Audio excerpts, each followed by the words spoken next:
युग में पृथ्वी पर श्री राम स्वयं भगवान विष्णु के मानव रूप में प्रथम अवतार थे। अयोध्या के राजा दशरथ की पत्नी कौशल्या के गर्भ में जन्म लेने वाले प्रभु राम को मर्यादा पुरुषोत्तम भी कहा जाता है। श्री राम की जीवन गाथा आदर्श जीवन का पर्याय है। भगवान विष्णु ने अपने इस अवतार में शिक्षा दी थी कि व्यक्ति किस तरह विभिन्न परिस्थितियों में अपनी मर्यादा और वचन कायम रख सकता है। रावण रूपी बुराई के प्रतीक का नाश करने वाले प्रभु श्री राम का जन्म और उनके जीवन के विषय तो लगभग सभी लोग जानते हैं, लेकिन बहुत ही कम लोग इस बात से अवगत है कि उनकी मृत्यु कैसे हुई।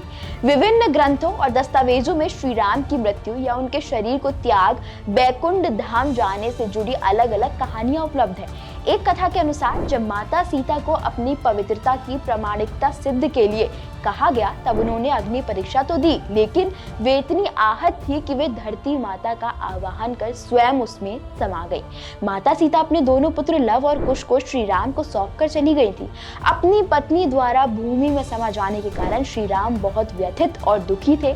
स्वयं यमराज की सहमति से उन्होंने अश्विन पूर्णिमा के दिन अयोध्या से सटे फैजाबाद शहर में सरयू नदी के तट पर गुप्तार घाट में जल समाधि ग्रहण कर ली थी। पद्म पुराण के अनुसार एक बार राम से मिलने के लिए वृद्ध संत उनके महल पहुंचे और उनसे अकेले में बात करने का निवेदन किया।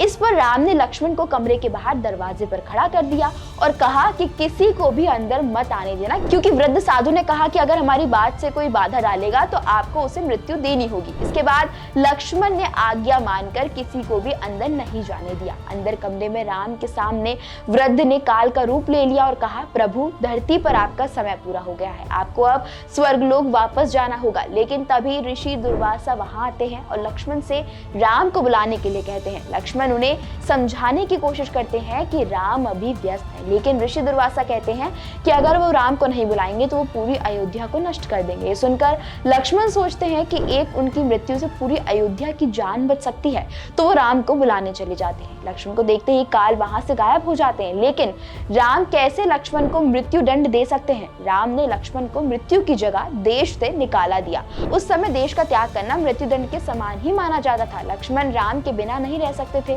तो उन्होंने सरयू नदी में जाकर अपने प्राण त्याग दिए। इधर राम भी लक्ष्मण के बिना नहीं रह सकते थे, तो वो भी सरयू नदी में समा गए और जैसे ही भूतल पर पहुंचे तो उन्होंने अपना मानव रूप त्याग कर विष्णु रूप में आ गए और परलोक चले गए। इस वीडियो में बस इतना ही। आपको ये जानकारी कैसी लगी अपनी राय हमें कमेंट करके जरूर बताएं। वीडियो पसंद आई हो तो लाइक और शेयर करें और चैनल को सब्सक्राइब करना बिल्कुल ना भूलें।